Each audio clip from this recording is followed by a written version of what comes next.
Hello everyone, welcome to Unimonks. मैं आयुष शर्मा, आपका biology teacher आ चुका हूं आपको बायोलॉजी से मोहब्बत करवाने के लिए। तो बच्चों, लास्ट लेक्चर के अंदर हमने पढ़ा कि फर्टिलाइजेशन के क्या क्या इवेंट होते हैं। तो आज के लेक्चर के अंदर हम जोश के साथ शुरू करने जा रहे हैं सेक्सुअल रिप्रोडक्शन इन प्लांट्स के सेकंड लास्ट टॉपिक, ठीक है, that is post fertilization events in plants. ठीक है, कि आफ्टर फर्टिलाइजेशन क्या क्या इवेंट्स होते हैं प्लांट्स के अंदर, क्या क्या चेंजेस होते हैं। उसके बाद हम पढ़ेंगे कि एंडोस्पर्म एंड एम्ब्रियोजेनेसिस जो आफ्टर फर्टिलाइजेशन होते हैं, कि किस तरीके से एम्ब्रियो की डेवलपमेंट होती है और किस तरीके से जो हमारा न्यूट्रिशनल पार्ट है, जो हमारे एम्ब्रियो को न्यूट्रिशन प्रोवाइड करता है एंडोस्पर्म, उसकी डेवलपमेंट किस तरीके से होती है। तो सबसे पहले स्टार्ट करते हैं। ठीक है, जैसे आप इसमें देख सकते हो कि ये फ्लावर दिख रहे हैं आपको। ठीक है, ये क्या हो रहा है, जैसे ही फर्टिलाइजेशन हुई ये क्या करते हैं, एकदम से फ्रूट की फॉर्मेशन कर लेते हैं, डिग्रेड हो जाते हैं। ठीक है, तो इधर से हमें पता लग रहा है कि जैसे ही हमारी पोलिनेशन होती है आफ्टर दैट फर्टिलाइजेशन, उसके बाद पोस्ट फर्टिलाइजेशन इवेंट में क्या होता है, जो हमारे फ्लावर्स होते हैं, जो हमारी पेटल सेपल्स होती है, वो विटर आउट हो जाती हैं और डीजनरेट हो जाती है, स्टेमन्स वगैरह डीजनरेट हो जाते हैं और किसकी फॉर्मेशन कर लेते हैं, हमारे फ्रूट की फॉर्मेशन। देखो इसमें, देखो किस तरीके से जो हमारी पेटल्स हैं वो डीजनरेट हो रही है। ठीक है, आफ्टर फर्टिलाइजेशन, आफ्टर पोलिनेशन। ठीक है बच्चों, अब सबसे पहले जाने कि कौन कौन से स्टेप्स होते हैं। ठीक है, सबसे पहले क्या हुआ, मैंने जो आपको बताया कि हमारी जो पेटल्स, सेपल्स, ठीक है, और आपके स्टेमन, ये क्या हो जाते हैं, हमारे डीजनरेट हो जाते हैं या विटर आउट हो जाते हैं या फिर विटर आउट। ठीक है, दूसरा सबसे बड़ा क्या चेंज आता है कि हमारी एम्ब्रियोजेनेसिस स्टार्ट हो जाती है। ठीक है, और आपकी क्या होती है, एंडोस्पर्म की डेवलपमेंट स्टार्ट हो जाती है।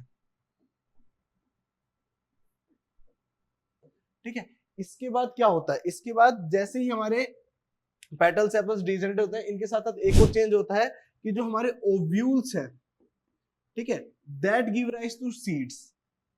ठीक है, पोस्ट फर्टिलाइजेशन इवेंट में बहुत इंपॉर्टेंट है कि ओव्यूल से आपके सीड बनते हैं और जो आपका ओवरी है, ठीक है, it give rise to fruit, जो एडिबल पार्ट होता है ना हमारा फ्रूट। ठीक है, तो ये तीन बड़ी चीजें हैं जो आपको देखने की पेटल सेपल्स स्टेमन्स क्या हो जाते हैं, हमारे विटर अवे हो जाते हैं, हमारी जो ओवरी है उससे फ्रूट की फॉर्मेशन होती है और ओव्यूल से किसकी फॉर्मेशन होती है, हमारे सीड्स की फॉर्मेशन होती है। ठीक है बच्चों, चलो अगली स्लाइड में मूव करते हैं। अगली आती है हमारी डेवलपमेंट ऑफ एंडोस्पर्म। भाई एंडोस्पर्म किस तरीके से डेवलप होता है, पहले तो हमें ये चीज क्लियर होनी चाहिए कि एंडोस्पर्म बनता कैसे है, इसका स्टार्ट कैसे होता है, लाइक कौन से फर्टिलाइजेशन से स्टार्ट होता है। सबसे पहले हम देखते हैं कि एंडोस्पर्म की डेवलपमेंट स्टार्ट होती है जब हमारा पोलन ट्यूब एंट्री करती है और हमारा जो सेकंड मेल गेमेटोफाइट होता है, ठीक है, वो किसके साथ फ्यूज करता है, हमारे टू पोलर न्यूक्लियाई के साथ। ठीक है, लास्ट लेक्चर में बताया था, अगर ये नहीं पता है जाके लास्ट लेक्चर देखो जल्दी से। ठीक है, टू पोलर न्यूक्लियाई के साथ फ्यूज करता है। ठीक है, इस फ्यूजन को हम क्या कहते हैं, ट्रिपल फ्यूजन। ट्रिपल फ्यूजन क्यों, क्योंकि यहाँ पे तीन न्यूक्लियस का फ्यूजन हो रहा है। ठीक है, दो तो जो हमारे सेंट्रल सेल के अंदर दो पोलर न्यूक्लियस थे उनका, और एक हमारा जो मेल गेमेटोफाइट का न्यूक्लियस आया, वो तीनों आके फ्यूज कर रहे हैं, इसलिए इस प्रोसेस को कहते हैं हम ट्रिपल फ्यूजन। और ये वाली जो फर्टिलाइजेशन है इसको हम नाम देते हैं वेजिटेटिव फर्टिलाइजेशन।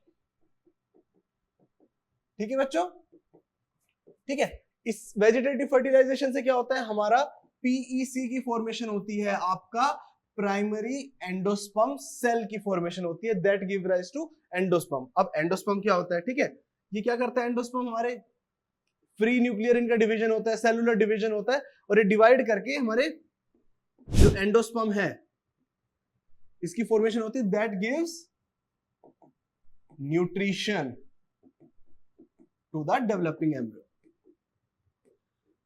डेवलपिंग, ठीक है। अब जैसे आप लोगों को स्ट्रक्चर पता है, हमारे एम्ब्रियो सैक की स्ट्रक्चर किस तरीके से होती है, इस तरीके से, यहाँ सेंटर में हमारा पोलर न्यूक्लियस होते हैं जिससे आके हमारा जो सेकंड मेल गेमेटोफाइट है वो फ्यूज करता है, यहाँ पे आपकी एंडोस्पर्म की फॉर्मेशन हो रही है, और नीचे सिनर्जिड्स के साथ हमारा जो पूस्फेयर होता है जिसके साथ हमारा पहला मेल न्यूक्लियोफाइट मेल गेमेटोफाइट फ्यूज करता है, ये किसकी फॉर्मेशन करता है, आपके एम्ब्रियो की। ठीक है, तो यहां से समझो कि सीड, जो सीड होगा, इन सब चीजों के बाद जो हमारा सीड बनेगा उसके अंदर कैसी प्लेसमेंट्स रहेंगी, सबसे ऊपर एंडोस्पर्म रहेगा, देन जो हमारा एम्ब्रियो डेवलप हो रहा है जिसके अंदर हमारे प्लूम्यूल और आपके रेडिकल वाले पार्ट होंगे वो होगा, और नीचे आपके स्टॉक होगी या फिर आपका रेजिडुअल पार्ट होगा। ठीक है, तो इसी से जब हम आगे जाएंगे तो हम आगे देखेंगे कि एम्ब्रियोजेनेसिस के अंदर जो हमारा एम्ब्रियो की डेवलपमेंट है, किसके अंदर, आपके डाइकोट्स के अंदर जो एम्ब्रियो की डेवलपमेंट होती है वो ऊपर की साइड होती है, सेल्स की, एपिकल सेल्स की ऊपर की साइड होती है, ताकि वो एंडोस्पर्म से कांटेक्ट कर सके और अपना न्यूट्रिशन ले सके। ठीक है, अब आते हैं कि हमारे जो एंडोस्पर्म है वो कितने टाइप के होते हैं। ठीक है, हर प्लांट में अलग अलग टाइप के एंडोस्पर्म्स होते हैं। ठीक है, तो इधर आप देखो मैंने 3 टाइप आपको यहाँ डिफाइन किए हुए हैं।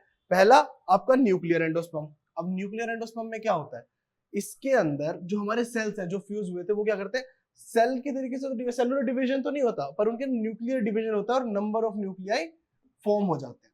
ठीक है, इस तरीके के एंडोस्पर्म को हम क्या कहते हैं, जिसमें फ्री न्यूक्लियर डिवीजन हो रहा है, न्यूक्लियर एंडोस्पर्म। ठीक है, अगर एग्जांपल की बात करें तो इसमें आप एग्जांपल ले सकते हैं आपके कोकोनट का,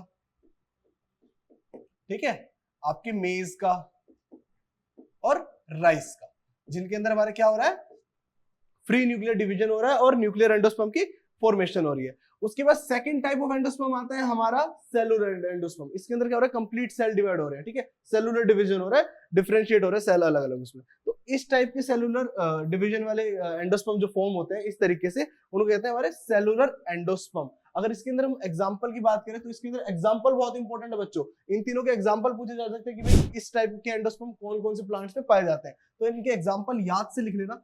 इसमें एग्जांपल आता है आपके धतूरा का, ठीक है, और पिटूनिया का। ठीक है, अब हमारा लास्ट आता है हेलोबाइल।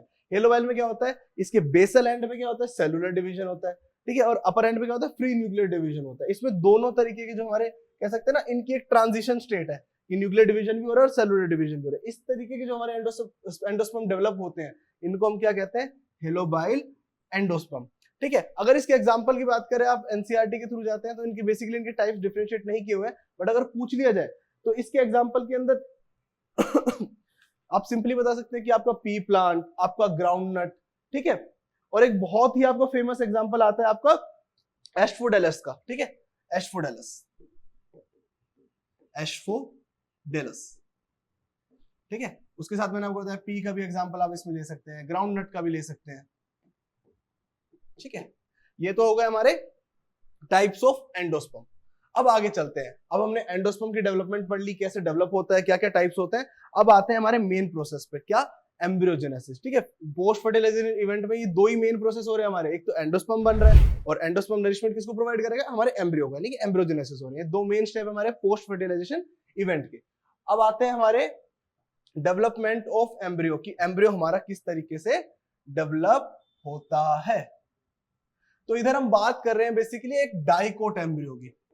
ठीक है, मोनोकोट का भी आपको बताऊंगा किस तरीके से डिवीजन होता है। इसमें बेसिकली हमें ये देखना है कि किस तरीके से जो हमारे सेल है आफ्टर फर्टिलाइजेशन वो डिवाइड होते हैं और आपके एक डाइकोट सॉरी, ठीक है, आपके एक डाइकोट एम्ब्रियो की फॉर्मेशन कर लेते हैं, मैच्योर डाइकोट एम्ब्रियो की फॉर्मेशन करते हैं। ठीक है, सबसे पहले क्या होता है, देखो फर्टिलाइज एग होता है, इसमें डिवीजन होता है और ये दो सेल के अंदर डिवाइड होता है, द अपर मोस्ट आपका एपिकल सेल और लोअर वाला आपका बेसल सेल। ठीक है, बेसल सेल जो होता है ये, अगर आप आगे देखें जैसे ऑक्टेंट बनता है, बेसल सेल इलोंगेट होता है डाउन साइड को। ठीक है, और किसकी फॉर्मेशन करता है, आपके सस्पेंसरी सेल्स की, सस्पेंसरी सेल्स। ठीक है, ये बेसिकली आपके सस्पेंड होने में आपकी हेल्प करते हैं, आपके एम्ब्रियो को नीचे की साइड से अटैचमेंट प्रोवाइड कराते हैं। ठीक है, फिर उसके बाद जो हमारा एपिकल सेल है ये एक ऑक्टेंट की फॉर्मेशन कर लेता है। ठीक है, इधर से आपको 4 दिख रहे होंगे, अगर आप 3D स्ट्रक्चर देखेंगे तो 4 आगे की साइड सेल, 4 पीछे की साइड सेल्स। अगली स्ट्रक्चर में जब एक ग्लोबुलर स्ट्रक्चर में जाता है तो देखिए एक बिल्कुल ग्लोबुलर इसकी स्ट्रक्चर बन जाती है और आपका basal cell as it is, ठीक है, सस्पेंसरी सेल की तरह काम हो रहा है। अब इधर देखो, अगर आप इधर ग्रोथ देखो सेल्स की, ठीक है, आपके एपिकल सेल्स की ग्रोथ देखो तो किस साइड को है, ऊपर की साइड को। अभी मैंने बताया ऊपर की साइड हमारा क्या प्रेजेंट है, अगर हम एम्ब्रियो सेक देखते हैं, ठीक है, ऊपर की साइड हमारा क्या फॉर्म हो रहा है, एंडोस्पर्म। ये एंडोस्पर्म की तरफ ग्रोथ करता है ताकि एंडोस्पर्म से न्यूट्रिशन लेना स्टार्ट कर सके, एंडोस्पर्म से न्यूट्रिशन ले सके। ठीक है, देन क्या होता है, इसके अंदर एक ग्रूव की फॉर्मेशन हो जाती है। इस स्टेज को कहते हैं हमारी हार्ट स्टेज। ठीक है, एम्ब्रियोजेनेसिस की इस स्टेज को हम कहते हैं हार्ट स्टेज। ये ग्रूव बनना स्टार्ट हो जाता है और जैसे ये ग्रूव डेवलप हो जाता है, फुल्ली फॉर्म हो जाता है, ये फॉर्म कर लेता है 2 कोटिलिडन्स। ठीक है, कोटिलिडन्स हमारे हेल्प करते हैं एम्ब्रियो को न्यूट्रिशन प्रोवाइड करने में थ्रू द एंडोस्पर्म। ठीक है, इन द मैच्योर स्टेज आप देखेंगे 2 कोटिलिडन्स कंप्लीटली फॉर्म हो गए। अब जो कोटिलिडन्स का बेसल पार्ट होगा ये हमारा शूट मेरिस्टेम होगा, मतलब यहां से आपकी जो शूट अराइज होगी ये जाके इसको हम प्लूम्यूल कहेंगे, प्लूम्यूल, ठीक है। और जो सस्पेंसरी सेल्स, ये जो हमारे सस्पेंसरी सेल्स थे, इनका जो सबसे टॉप मोस्ट पार्ट होगा, यानी कि आपका एपिकल सेल्स का बेसल पार्ट और आपके सस्पेंसरी सेल्स का टॉप मोस्ट पार्ट, ये आपका किसको ओरिजिनेट करेगा, ये आपका हेल्प करेगा आपकी ओरिजिनेशन में, आपके रेडिकल के रूट मेरिस्टेम होता है ना जो, उसके ओरिजिन में इसकी हेल्प करेगा, ठीक है। और मैच्योर के अंदर आप देख सकते हैं वेस्कुलर टिश्यूज आ जाते हैं, ठीक है, ये सब होता है, ठीक है।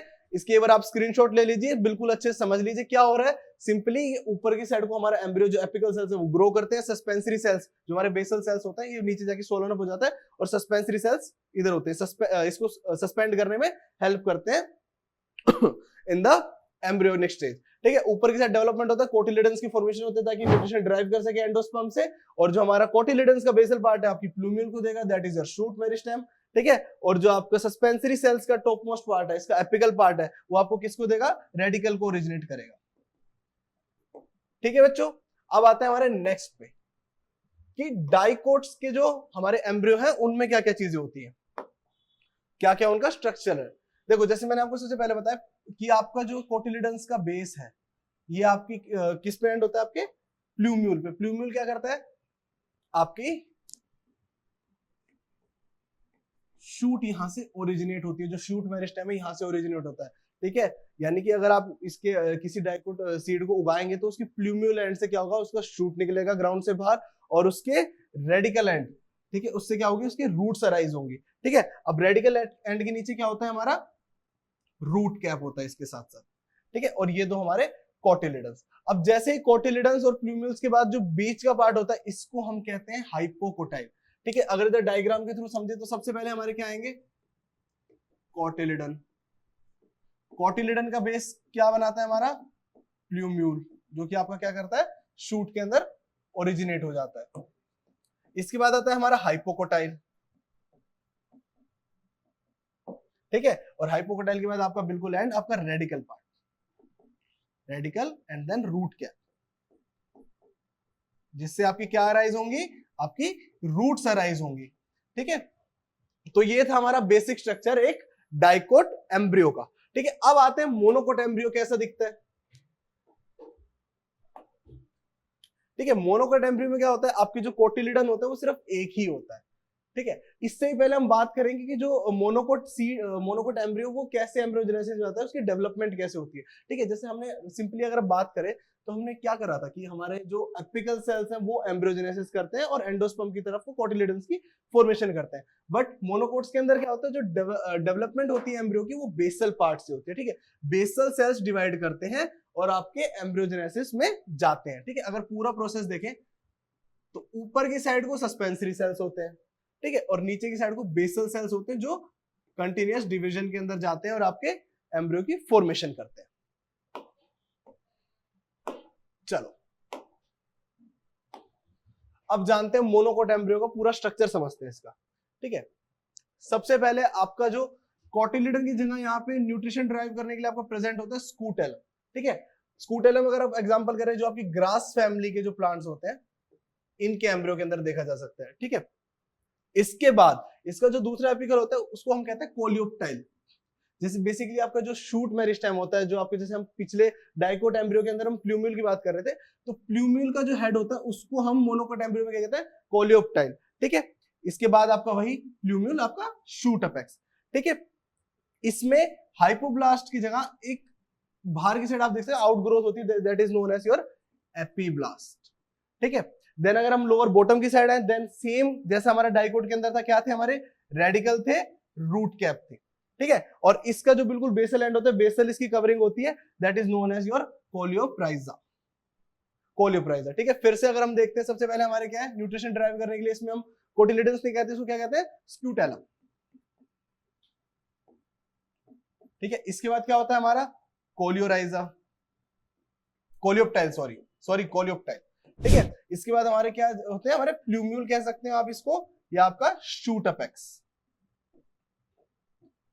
शूट अपेक्स, जहां से आपकी जो शूट होगी, जो आपका अबोव द ग्राउंड जो पार्ट हमारा ग्रो होता है किसी भी सीड का, वो प्रेजेंट होगा। प्लूम्यूल के बाद आपके बिल्कुल बेसल में क्या होता है, आपके radicle, that give rise to roots, ठीक है, देन आपकी रूट कैप या फिर रेडिकल कैप, ठीक है, दैट इज कवर्ड बाय आपका लास्ट कौन सा पार्ट है आपका कोलियोराइजम। ठीक है बच्चों, तो ये था हमारे आज के टॉपिक का, जिसके अंदर हमने क्या क्या कवर किया। हमने सबसे पहले देखा भाई हमारी जो पोस्ट फर्टिलाइजेशन चेंजेस है, ठीक है, क्या क्या होते हैं, किस तरीके से एक फ्लावर से एक फ्रूट की फॉर्मेशन होती है।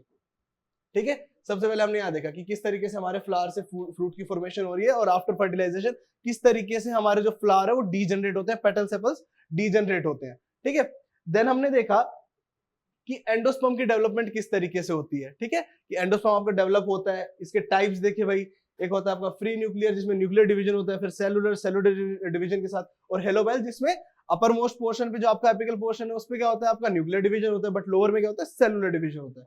ठीक है, फिर इसके बाद हमने जाना कि डेवलपमेंट एम्ब्रियो कैसे होती है इन डाइकोट्स, कि किस तरीके से मूव करता है ग्रोथ के टाइम पे, किस तरीके से कोटिलेडन्स बनते हैं और आपका न्यूट्रिशन ड्राइव करते हैं। देन हमने दोनों के स्ट्रक्चर पढ़े कि डाइकोट एम्ब्रियो कैसा होता है और मोनोकोट एम्ब्रियो कैसा होता है। तो ठीक है बच्चों, आज की क्लास के लिए इतना ही। अगर आज की क्लास पसंद आई हो तो वीडियो को लाइक करना, और ऐसे ही इंफॉर्मेटिव कंटेंट के लिए subscribe to Unimonks. Thank you so much.